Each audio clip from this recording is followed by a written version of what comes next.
ओडिशा रे कांग्रेस को जिला ब्लॉक और पंचायत स्तर में मजबूत करने संगठन को सुदृढ़ करने को चेष्टा कराजिबो।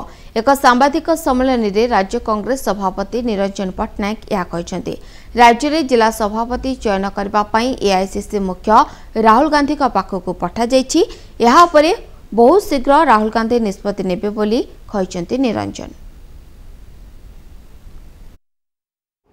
गला 1.5 मास भितर बर्तमान प्रदेश कांग्रेस कमिटी तो फॉर्म होनी सभापति वर्किंग प्रेसिडेंट एआईसीसी सेक्रेटरी माने कौन कार्यक्रम ग्रहण कर आगू को कौन कार्यक्रम ग्रहण करेंगे से विषय गोटे आमर बैठक हम सांगठनिक संपूर्ण आम होना केवल जिला स्तर सरी आउ 8-10 दिन भितर पीसीसी बा अन्य कमिटी फमिटी जहाँ बाकी अच्छी करने उद्यम करुँ रज पूर्व बहु कार्य सरी जाइथिबो।